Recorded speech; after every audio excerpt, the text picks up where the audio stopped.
আজিৰ দিনত শ্ৰেষ্ঠ মোদী ভক্ত কোন মামাৰ ভক্তিত আচৰিত হল নেকি মোদী মামাৰ মোদী ভক্তি দেখি তবত মানিলে দলীয় কৰ্মীয়েও মোদী আহিলে কান্ধত কিয় মোনা লৈ থাকে মামায়ে কি থাকে মামাৰ মোনাত গৃহমন্ত্ৰীজনক মোনা দেখুৱাই তেল মাৰিব পাৰি কিন্তু মোদীক মোনা দেখুৱাই পতাব নোৱাৰি জানো দেশৰ প্ৰধানমন্ত্ৰী নৰেন্দ্ৰ মোদী অসমলৈ আহিলেই কান্ধত এখন মোনা লৈ ফুৰে মামাই যেটো সাধাৰণতে অন্য সময়ত দেখা নাযায় মন কৰক এই দৃশ্যলৈ কৃষক নেতা অখিল গগৈৰ দৰে কান্ধত এখন মোনা লৈ আছে আমাৰ মামাই পিছে কি আছে মামাৰ মোনাত সম্প্ৰতি সোশ্যাল মিডিয়াত ইয়াকে লৈ চলিছে ব্যাপক চৰ্চা আনকি দলীয় কৰ্মীসকলৰ মাজতো মোনাখনক লৈ চলিছে তীব্ৰ উৎকণ্ঠা নিজকে দলীয় কৰ্মকৰ্তা বুলি দাবী কৰা অজিত সোণোৱাল নামৰ এজনে লিখিছে মোদী আহিলে কান্ধত মোনা লৈ সাজু একেবাৰে ভিতৰত কিবা মোহিনী বান লৈ ফুৰাৰ দৰে কিন্তু মোদী ছাৰক এইবোৰ কৰিবলৈ নোৱাৰে তেওঁ এজন নিজে যোগী হয় তেওঁ মানুহ চিনি পায় গোটেই জীৱন আৰএছএছ কৰি বিজেপি কৰিছে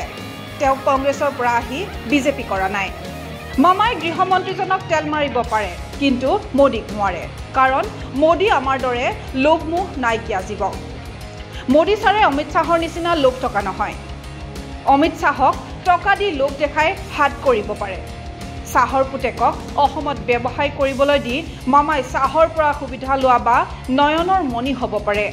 কিন্তু মোদীৰ সেইবোৰত লোভ নাই বাবে মোদীক মামাই হাত কৰিব পৰা নাই বা মোদীক তন্ত্ৰ মন্ত্ৰ কৰিও লাভ নাই কাৰণ মোদী বহুত সাধনা কৰে সেইবাবে সেইবোৰে কামত নিদিয়ে প্ৰধানমন্ত্ৰী মোদীৰ সন্মুখত কোনে কিমান মূৰ দোৱাব পাৰে তাৰো যেন চলিছিল অঘোষিত প্ৰতিযোগিতা জ্যেষ্ঠজনৰ ওচৰত আঁঠু লোৱা বা প্ৰণাম জনোৱাটো আমাৰ সাংস্কৃতিক পৰম্পৰা তাক লৈ কাৰো একো আপত্তি নাই এটা সময়ত সোনিয়া গান্ধীৰ সন্মুখতো একেই আচৰণ কৰিছিল মামাই পিছে মূৰ দোৱাই সম্ভাষণ জনোৱাৰ নামত মামাই যি আচৰণ কৰে তাতহে সৃষ্টি হৈছে সন্দেহৰ সোশ্যাল মিডিয়াত মামাৰ এই অতিভক্তিয়েও দিছে হাঁহিৰ খোৰাক এজনে লিখিছে মোমাইৰ ভক্তি দেখি স্বয়ং মোদী ছাৰেও চাগে আচৰিত হৈছে নিজকে শ্ৰেষ্ঠ মোদী ভক্ত বুলি দেখুৱাবলৈ মামাই যে আৰু কি নকৰিব কোনোবা এজনে কও কমেন্ট কৰিয়েই দিলে বোলো অতিভক্তি চুৰৰহে লক্ষণ এনে অজস্ৰ ক্ৰিয়া প্ৰতিক্ৰিয়াৰে এতিয়া ভৰি পৰিছে social media news desk report NV live